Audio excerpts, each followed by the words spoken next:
皆さん、こんにちは。今日はレッスン3です。第3課です。Today we are going to be going through lesson 3 and we will start with the vocabulary. So, I did not make an exhaustive list of vocabulary because that is the worst. That's not the worst way to learn language, no. But it's just if I have too many words on you at once for you to learn in such a short amount of time, that's not a good thing. So I only have 4 words as the vocabulary that I will be using today. However, I have 100 Japanese words. I think about half of them hasn't been learned yet in this course at the bottom, and you can check those because I will be using those often. I will make about 2 of these 100 words. I'll make about 3 or 4 of these actually, but 2 of them I will actually use most of the vocabulary from. So refer to the 100 Japanese word list, but you don't have to remember all of it yet. You should remember all of it though by either lesson 3 or lesson 4, and it will be down in the description. So by lesson 4 or 5, you should remember all of this. However, you definitely have to remember these words. The vocabulary I will be using today: kau, wakaru, ringo, and hiru. Right? Kau, wakaru, or wakaru, ringo, hiru. Right? Kau means to buy. Kaimasu, kaimasen. Wakaru means to understand. Wakarimasu. See, ringo, apple, and hiru means afternoon. Okay, this is the grammar of when you don't do something. So whenever you want to say that you don't do something, you don't add mas. You follow all of the rules, but you add masen. Masen, right? So iku, iku is it's a regular verb. Ikimasu, right? Taberu, it's not in there. Taberu is a eru verb. So taberu goes to tabemasu. Neru is a eru verb. Neru goes to nemasu. And neru goes to nemasu, but it goes to nemasen when you don't sleep. So suru. Suru is a irregular verb. Normally it will be shimasu, but instead it's shimasen because of the masen rule, right? Wakaru goes to wakarimasu because it doesn't end with an iru or an eru. It only ends with an aru. Aru does not mean anything. It just means it's a regular verb. So it goes to wakarimasu or wakarimasen. So that's when you don't do something. If you don't understand, you would normally reply, if I say anything that a teacher, Japanese teacher in your school say anything and you don't understand, you say wakarimasen. Wakarimasen. I don't understand, right? So I'm going to actually this is wrong. Oh my god, I have to fix this. I'm going to fix this. Let's fix this. There you go. So with the wakaru verb, the understand verb, you have to use the particle ga. You can use wa, or you can use you have to use the particle ga, right? So you can't really use wa, you can't really use o. You have to use the particle ga. So kore ga wakarimasen. I don't understand this problem. I don't understand this, right? This problem will be kono mondai, but it's just this. So kore ga wakarimasen. I don't understand this, right? So then the next one is kyou no hiru ni nemasen, right? Hiru is a morning, morning, afternoon, evening type. So you really don't need the ni. You really don't need the ni, but since I want to emphasize that it's exactly noon, then I'll use the ni. But you really don't need the ni. You can just use wa, right? Wa works as well because it's signifying that this afternoon, regarding this afternoon, I won't sleep. So what works as well. So you don't have to use any. So next grammar is counter plus no or counter with verb. So for example, if you want to do something to an amount of thing, then you precede the verb with the counter. Mostly this works with only of the verbs as you know right now, it only works with taberu, nomu, and kau. Those three verbs are really the only, or kaku maybe, but taberu is really easy. You can, if you say I eat 5 pieces of something, you can say let's say the something is tonkatsu, right? You already know what tonkatsu is. It means pork cutlet. So tonkatsu o itsusu tabemasu. Right. I eat 5 pieces of pork cutlet. Tonkatsu o itsusu tabemasu. Right. If you want to say 8, tonkatsu o yatsu habemasu. Tonkatsu o yatsu habemasu. I ate 8 apples. I eat 8 apples. Right. Or you could say tonkatsu. You could say 8つのとんかつを食べます。8つのとんかつを食べます。8つのとんかつを食べます。You could use any of the two. You could use 1つ、2つ、3つ、4つ、5つ、6つ, right? Normally they just write it. I've illustrated this 5 つ because most people, they know that 5 つ just means 5つ, right? They don't have to, they know it's not 5つ or anything else. They know it's 5つ, right? So if you see 6 つ, it's automatically 6つ. If you see 9 つ, 9つ, automatically, right? But you can use any of the counters, and you can put them before the verb or before the noun and put no in front in order to modify it to however many you want. I won't buy 5 pieces of bread means pan o itsusu kaimasen, right? Pan o itsusu kaimasen. Or itsusu no pan o kaimasen. Next, we go back to the koso ado word group. What is the koso ado word group? The koso ado word group, if you have not learned that we've used kore, sore, are, dore, and kono, ano, kono, sono, ano, dono, right? It means this, that over there, and which. Now we're gonna learn an extra set of kore, sore, are, dore verbs. So koso ado verbs, right? So close, far, very far, and you don't know. So which, what, the W pattern, basically. So it's very similar to kore, sore, are, dore. Kochi, sochi, achi, and dochi. They are all the same, basically the same meaning as kore, sore, are, dore. However, you use them in different situations. So for example, kore and kochi. I actually have to fix this. There you go. So kore and kochi. Oh no, I'm not supposed to go to katakana.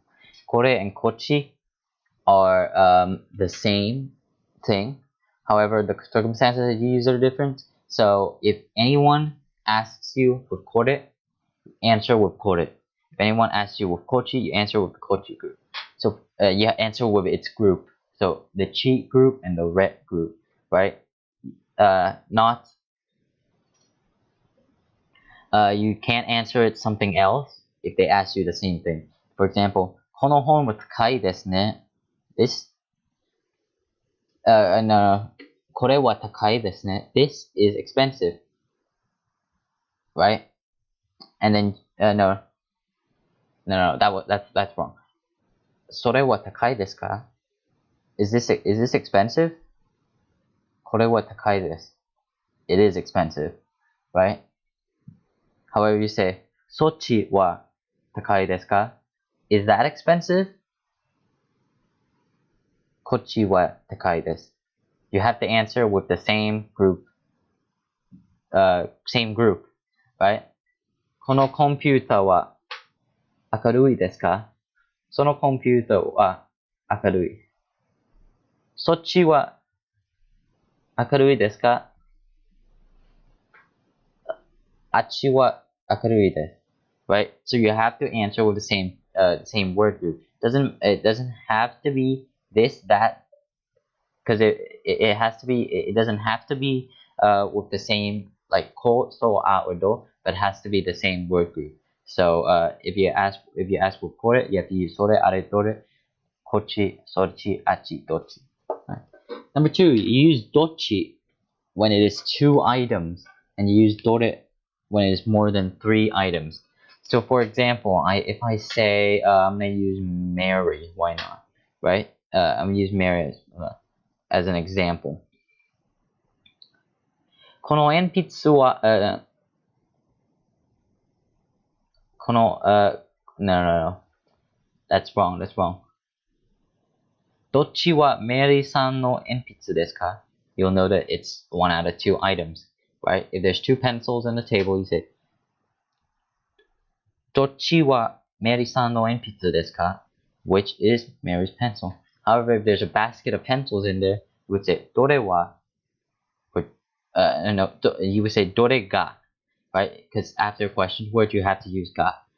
You would say, どれがメリーさんの鉛筆ですか?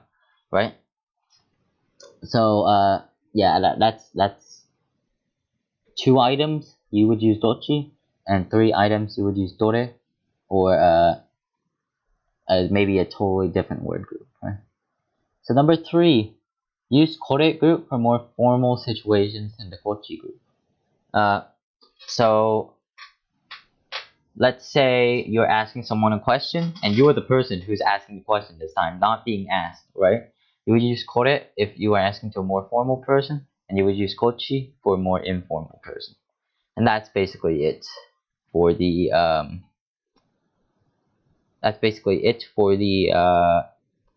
rule, for the third rule. Right, next, katakana. Simple. Right, we've learned a through to, I think. A, I, ue, o, kaki, kuke, ko, sashi, shite, so, tachi, sute, to. Right, now we're gonna learn na through ho. So, na, ni, nu, ne, no, ha, hi, fu, he, ho. Right, so we're gonna use this handy pointer right here. Na is simple, it's just that and that. Ni is 1, 2. Nu is 1, 2. Ne is 1, 2, 3, 4. No ichi. Right? I'm just gonna count in Japanese now. Ha wa ichi ni. He is ichi ni. Fu is ichi. He is ichi. And ho is ichi, ni, san, shi. There. That's it. That's it for all of the katakana today. We only have 2 lines instead of the 4 lines last time, because on the next lesson there will be 2 more lines. And we're going to be starting kanji soon as well. So, oh no. Next is the grammar note. So, bunka noto means, bunka means grammar, noto means note, grammar note, or notebook, but grammar note in this case, because noto has various uses. So, I really would want to read this. I'll probably, once I start intermediate, I'll probably read this because this is pretty interesting. Like shoronaga skujira, shoronaga shironaga skujira. Right, and then I don't know how to read this kanji, but whatever. And it's like about a place or something, right? So traditionally, Japanese read from top to bottom, right to left in a vertical fashion. You would see this in a lot of original work, like The Tale of Genji. That was one of the best novels. It was written in like the 900, which was really impressive. But it's written from right to left and top to bottom. And children's books or manga also has most of the words written from right to left, right? So So the rules for writing in Genko Yoshi paper, right? This is the Genko Yoshi paper right here. The rules for writing for the Genko Yoshi is you place the title on the first column, right? Look at this first column. Place the title on the fourth box of the first column.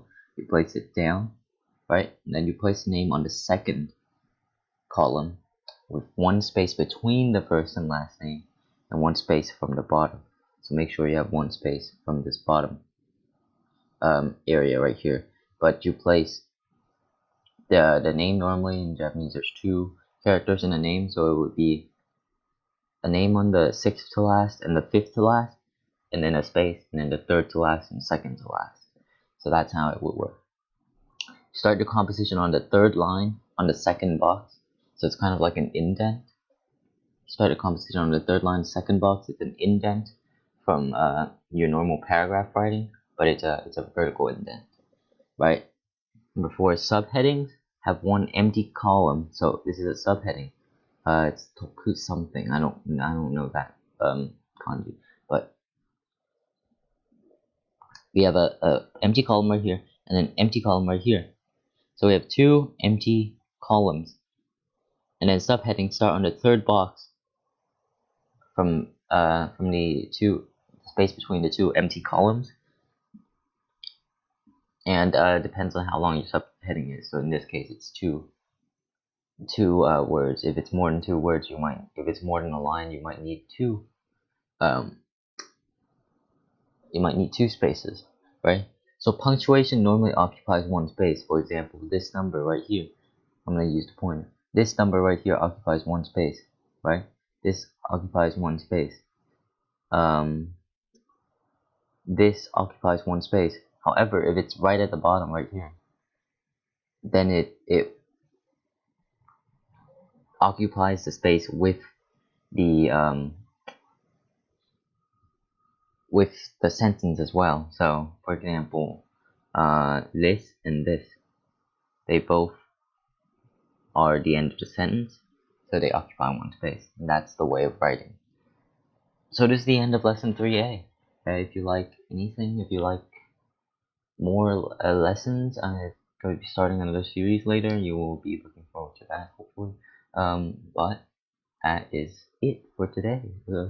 And I'm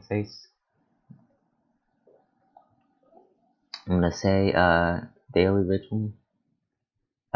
ritualistic expression in Japanese workplace, and it is osaki ni shitsurei shimasu.